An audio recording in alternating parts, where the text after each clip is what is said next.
everyone, welcome back to Frappe School. This is the fifth chapter in our procurement course, and today we will be discussing supplier scorecards in ERPNext. By the end of this chapter, we will be able to understand what is a supplier scorecard, benefits of a supplier scorecard, and adding supplier scorecard, variable and criteria, how to configure a supplier scorecard in ERPNext. Most companies, especially those involved in manufacturing, have multiple suppliers for their products and services. When procurement processes take place at large scale, purchase managers need to pick suppliers based on numerous criteria, including cost, quality, time, and more. A supplier scorecard is an evaluation tool in ERPNext that helps assess the performance of suppliers that work with an organization. They can be used to keep track of the quality of items delivered, delivery, and the responsiveness of suppliers across long periods. It calculates a score for each supplier based on this data and helps purchase managers make calculated decisions about which suppliers to work with. Automating the complex process of calculating the effectiveness of each supplier based on multiple customized factors can prove to be immensely valuable and make the supplier scorecard in ERPNext a robust support system for decision makers. Let's see how we can configure supplier scorecards in ERPNext. We can find the supplier scorecard section by navigating from home to the buying module. First, let's look at the supplier scorecard variable. There are several predefined variables that we can see here, like total received items, total accepted items, total rejected items, or total shipments. These variables function as parameters based on which criteria are set for calculating each supplier's score. Total received items represents the total quantity of items that were received from a supplier. Total accepted items represents the total quantity of items accepted among the total received quantity. The next thing we need to do is create a scoring criteria based on the variables we just saw. We can view the scoring criteria list under the supplier scorecard section in the buying module. Here, we can see any criteria created before and create a new one. Suppose we want to add a criterion that scores based on the quality of the items delivered by the supplier. We can name this criterion quality of items. Next, we need to assign a maximum score to this criteria, let's say 100. This criterion will now be scored out of 100. Now, we need to define a formula using which this will be calculated. Here is when the supplier scorecard variables are defined. Since we are taking quality of items as our example, we can define the formula as total accepted items divided by total received items multiplied by 100. Once we add the formula and details, we can save this criterion.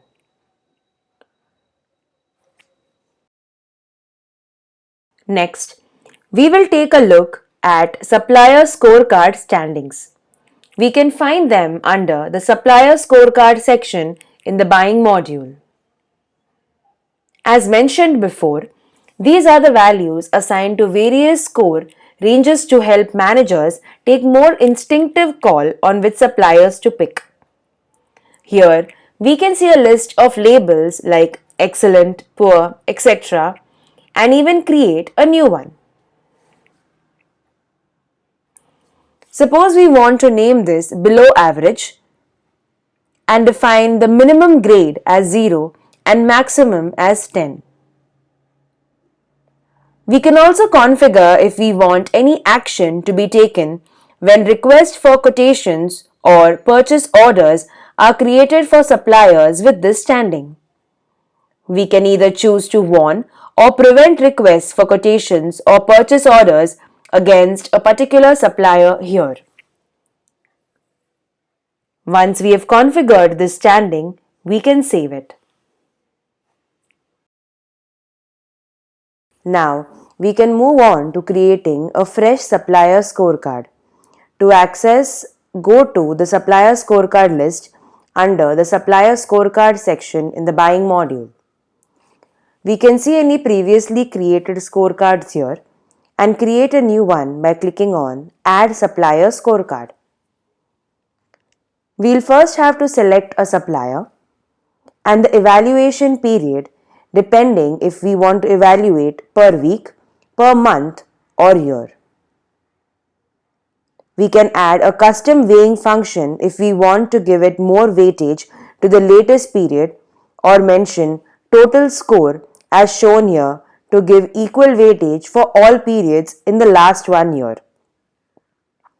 Since numbers might not always make sense in decision making, a label is assigned based on the supplier's score or grade to make interpreting this score more intuitive for a manager in the organization.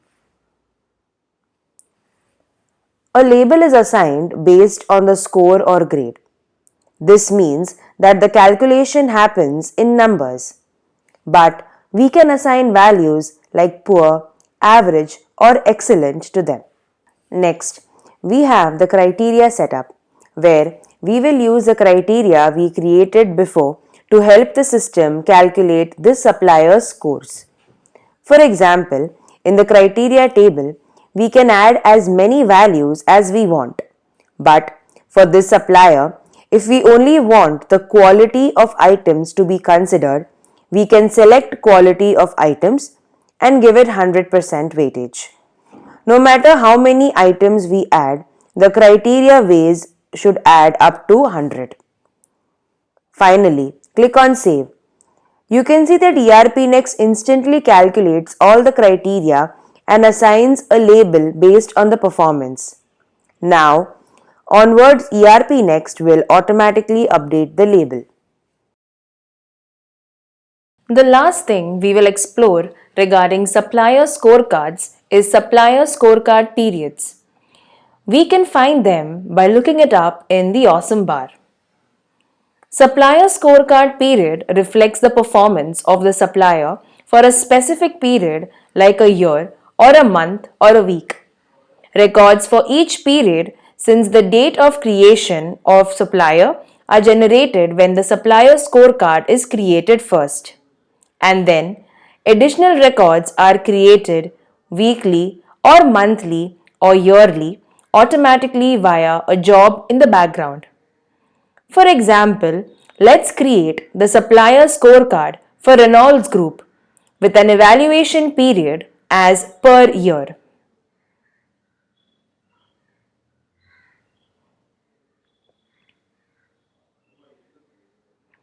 As soon as we save, supplier scorecard periods are created.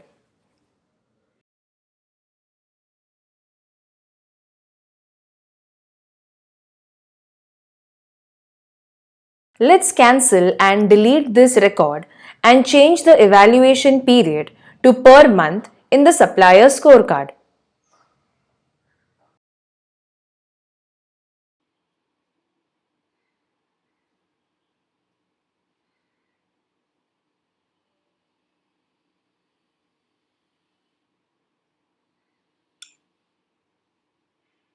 We can see that supplier scorecard period records are created for each month. We can see the similar records getting created when the evaluation period is set to per week. Supplier scorecard period shows the supplier name, start and end date, period score, and calculations specific to that period. This brings us to the end of the 5th chapter in our procurement course. I hope this helped you understand how supplier scorecards work and we can optimize them in ERPNext. You can read more about ERPNext on docs.erpnext.com. In the next chapter, we will discuss reports. Thank you.